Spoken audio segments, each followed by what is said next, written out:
Project yang pertama adalah project rekomendasi produk e-commerce, di mana nanti project ini akan menghasilkan 10 data produk rekomendasi e-commerce. Untuk membuat project ini, kita akan melakukan langkah-langkah sebagai berikut. Pertama sekali, kita akan mounting Drive dengan Google Colabs. Setelah itu, kita akan membaca datasheet dengan library Pandas, dan kita akan menganalisa dan akan melihat data yang tersedia pada datasheet.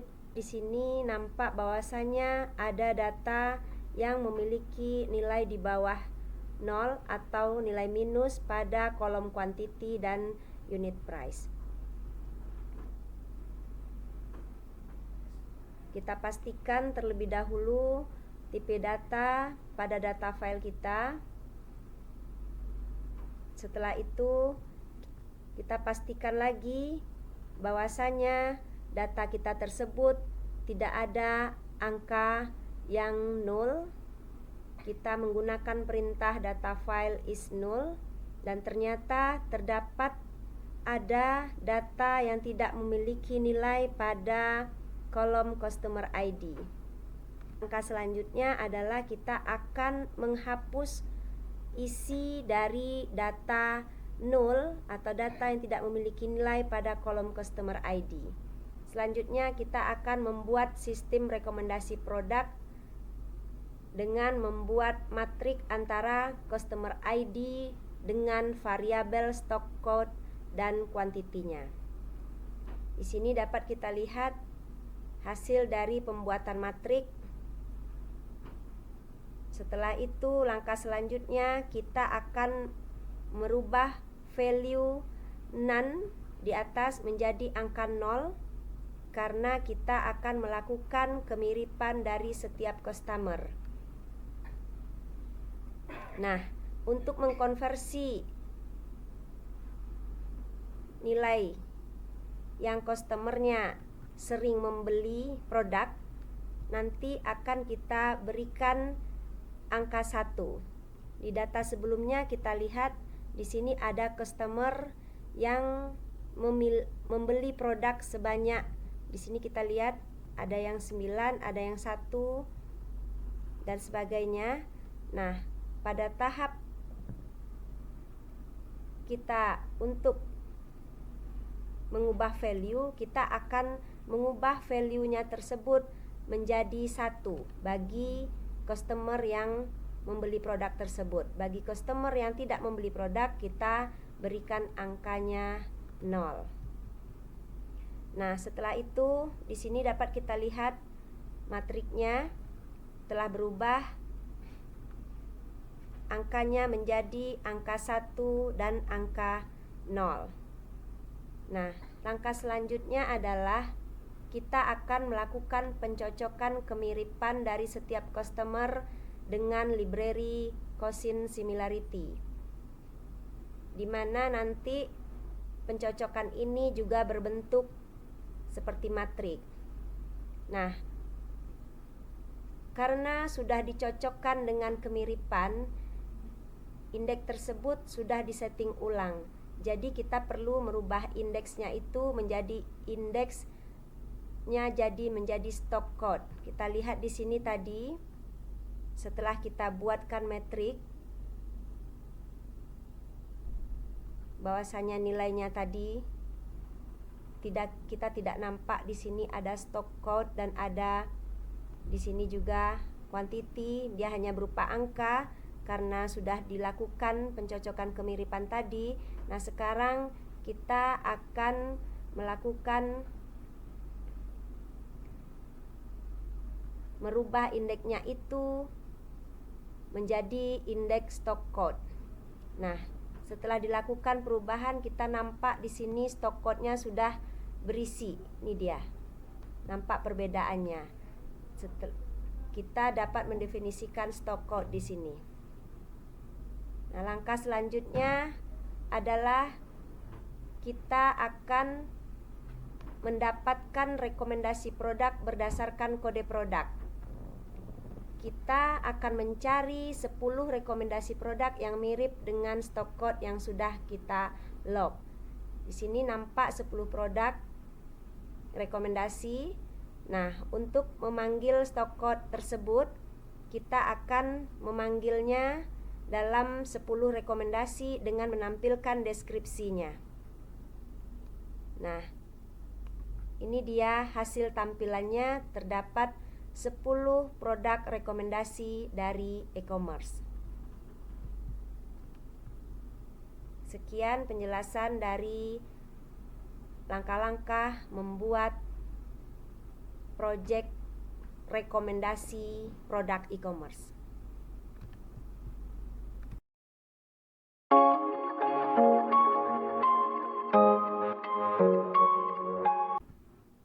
Project selanjutnya adalah project tentang klasifikasi berita headline.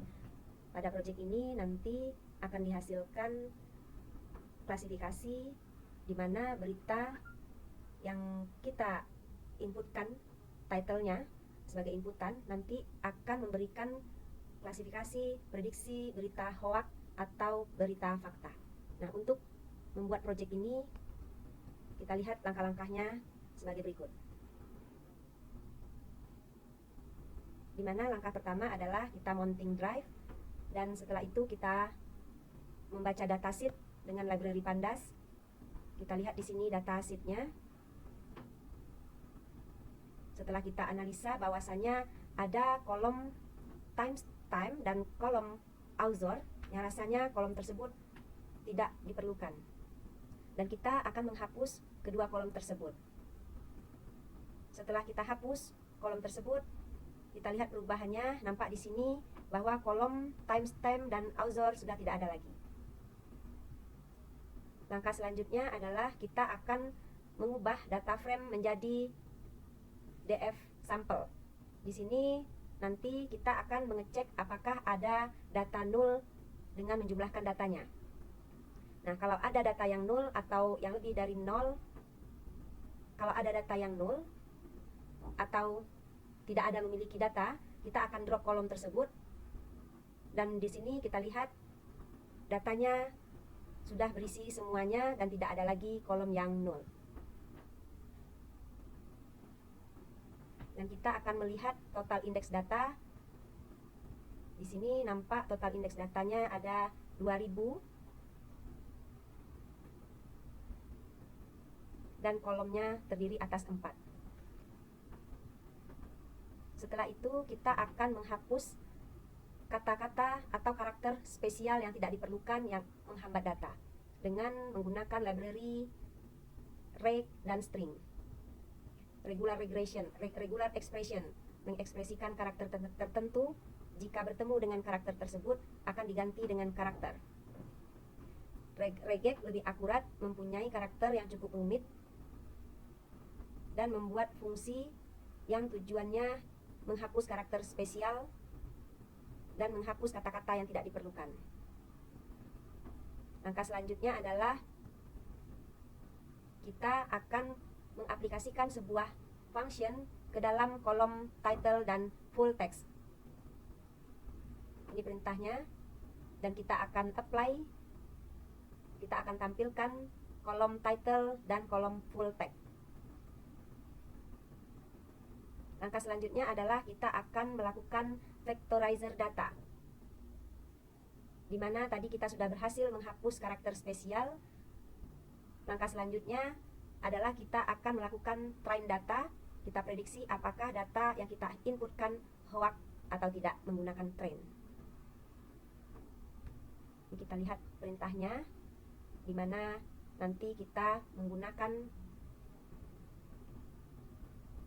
prediksi untuk klasifikasi bahwasanya berita tersebut hoax atau tidak hoax. Ini perintahnya, kita definisikan X-nya title dan Y-nya sebagai hoax. Lalu kita membuat variabel X-train dan Y-test. Selanjutnya, tahap vectorizer. Kita membuat variabel vectorizer di mana variabel xVitrain berisi factorization dan fit transform.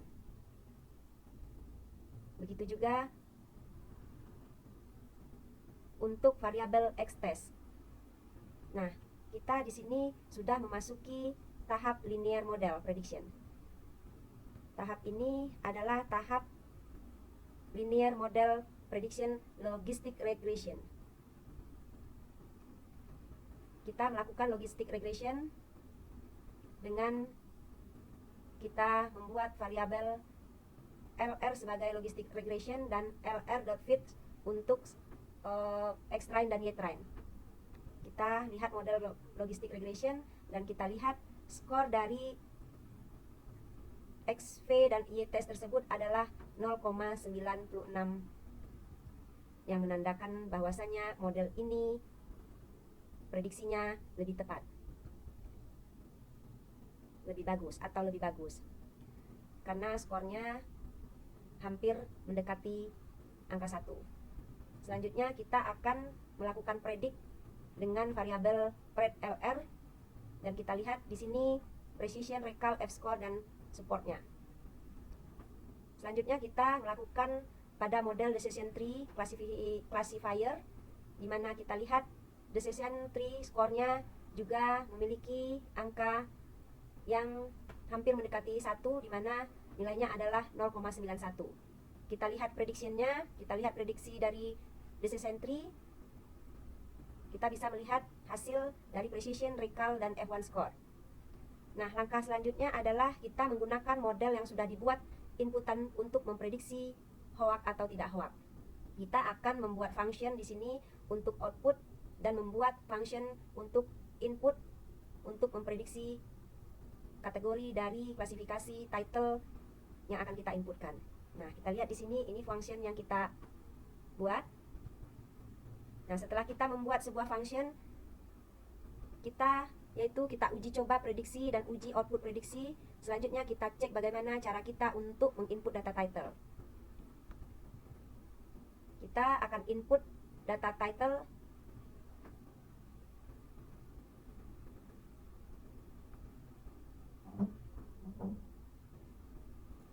seperti ini. Kita isikan inputannya dan hasilnya nanti kita tampung dalam variabel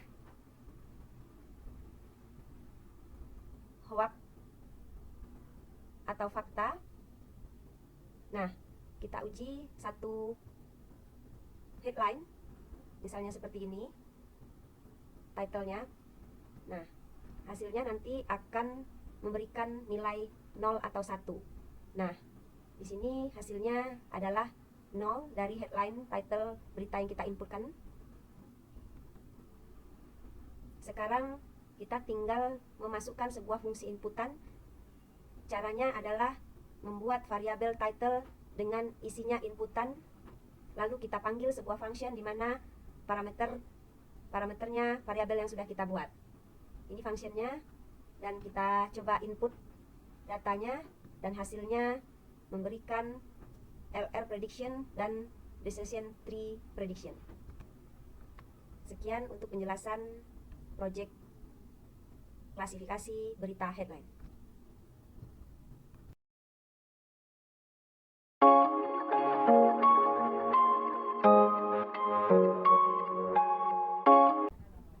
Project selanjutnya adalah project analisis hasil sentimen dari kegiatan pemilu dari beberapa orang paslon. Pertama sekali kita akan mounting drive. Langkah selanjutnya adalah kita membaca datasheet menggunakan library Pandas. Selanjutnya kita akan melihat dan menganalisa datasheet berupa jumlah baris, jumlah kolom, nama kolom, dan missing value, kolom yang tidak memiliki nilai. Nah, di sini nampak ada data kotor yang terdapat pada kolom title, author, artikel, dan main make. Kita akan menghapus data-data kosong tersebut di atas dengan perintah data file dropna, dan setelah itu kita lihat hasilnya bahwasanya data kosong sudah tidak ada lagi. Nah, kita memastikan apakah memang benar datanya sudah tidak ada lagi yang kosong. Kita lihat di sini datanya sudah bersih dan tidak ada lagi data kosong. Selanjutnya langkah yang akan kita buat adalah pengelompokan data dengan tag. Di sini adalah tahap mendefinisikan atau memisahkan berita dengan title sesuai dengan paslonnya. Yang memisahkannya adalah teks.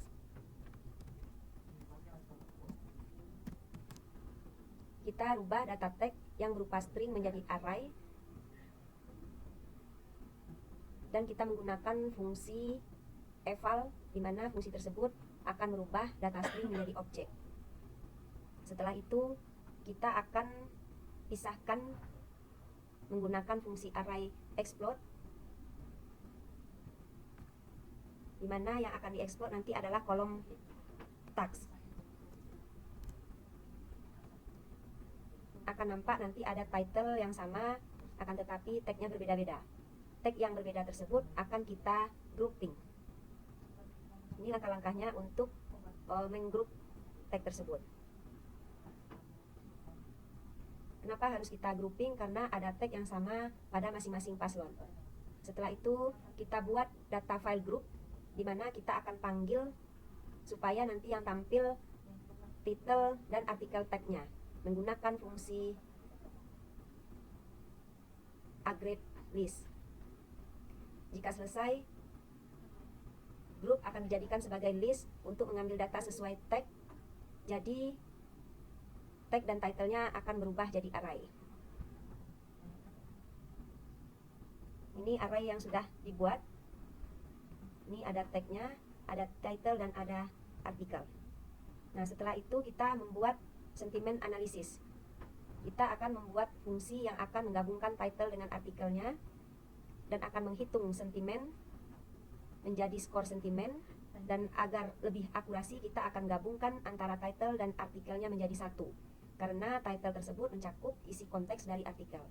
Function join ini ketika title di paslon tersebut banyak, jadi agar terpisah kita pakai function join. Jadi setiap array karena sudah digabungkan, pemisahnya adalah spasi. Kita menghitung skor sentimen atau polarisasi pada sebuah artikel menggunakan from text block dan import text block. Ini langkah-langkahnya.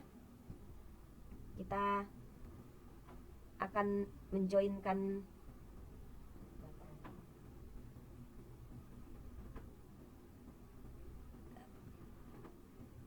join title dan artikel. Ini perintahnya. Dan setelah itu kita akan melihat result hasil dari sentimen, di mana teksnya adalah masing-masing paslon.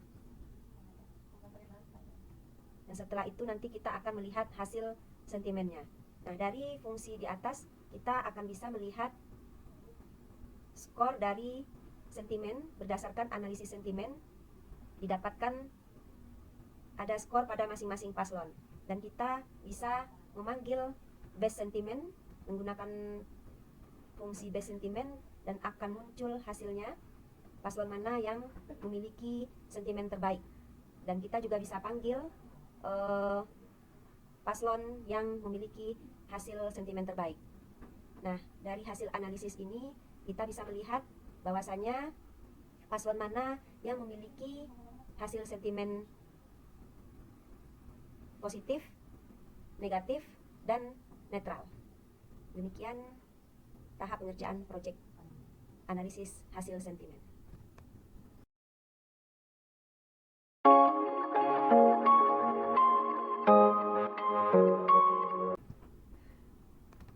Proyek selanjutnya adalah proyek penelusuran alumni berdasarkan 3 tahun terakhir, di mana nantinya akan bisa memprediksi data alumni untuk tahun ke depan. Langkah-langkah yang dikerjakan dalam menganalisis data penelusuran alumni ini adalah, yang pertama, kita akan mounting drive. Setelah data di mounting, kita akan membaca datasheet menggunakan library Pandas. Nah, setelah itu kita akan lihat di sini didefinisikan data file itu menggunakan DF. Kita lihat datanya ada nampak 6.500 baris dan 5 kolom, di mana ada beberapa kolom yang mungkin tidak ada, bisa kita kategorikan tidak ada diperlukan. Nah, setelah itu kita akan melakukan pembersihan data. Kita lihat dari hasil tampilan data di atas bahwasanya kita tidak memerlukan kolom unnamed 0.1 dan kolom unnamed 0. Kita akan menghapus kolom tersebut karena kolom tersebut tidak kita perlukan. Nah, kita menggunakan DF drop. Dan setelah itu nanti kita akan melihat lagi berapa jumlah kolom dan jumlah baris, di mana jumlah kolomnya sekarang sudah berkurang menjadi 3 kolom dari 5 kolom. Langkah selanjutnya adalah kita akan mengecek apakah ada data yang kosong. Dan ternyata ada data di kolom nama yang memiliki value 0. Kita akan hapus data memiliki value 0 tersebut menggunakan perintah dropna, dan setelah kita hapus, kita akan menggunakan perintah is0 untuk mengecek data yang value-nya sudah dihapus. Dan di sini kita lihat sudah tidak ada lagi data yang memiliki nilai 0. Kita cek kembali jumlah baris dan kolomnya, ternyata jumlah barisnya sudah berkurang menjadi 5.000. Nah, langkah selanjutnya adalah kita akan membuat grup data sesuai dengan tahunnya, di mana nantinya kita akan grup tahun, unique year-nya, kolomnya yaitu kolom tahun kita grupkan, dan untuk menampung datanya nanti kita akan buat di sana datanya ada data yang bekerja, data kuliah, data menganggur, dan data tahun. Selanjutnya kita akan looping data unique year tersebut menggunakan array, dan hasilnya nanti kita akan gunakan untuk memasukkan data, menambah data ke dalam yang sudah dibuat, ke dalam array yang sudah dibuat. Setelah itu setelah datanya masuk dari tahun 2019, 2020, dan 2021, kita akan memasukkan data ke JSON dengan langkah-langkah seperti ini. Dan setelah itu fungsi di atas sudah dibuat, kita akan membentuk grafik, menampilkan data frame untuk grafik yang ditampung oleh variabel df graph. Nah, kita lihat di sini sudah nampak pola untuk grafik. Nah, setelah itu kita akan menampilkan grafiknya dengan menggunakan perintah library matplotlib plot. Kita akan lihat grafik dari tahun 2019, 2020, 2021, di mana ada alumni yang bekerja, ada yang kuliah, dan ada yang menganggur. Setelah itu kita akan menggunakan metode analisa untuk prediksi apakah ada kenaikan atau penurunan di tahun berikutnya. Kita gunakan perintah new df untuk mean square dan perintah train untuk melakukan prediksi. Kita menggunakan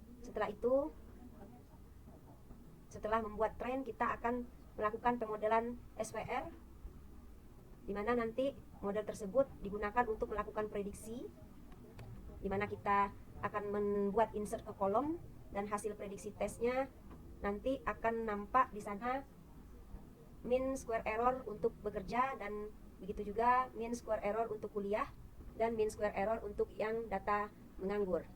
Setelah kita bisa lihat akurasi.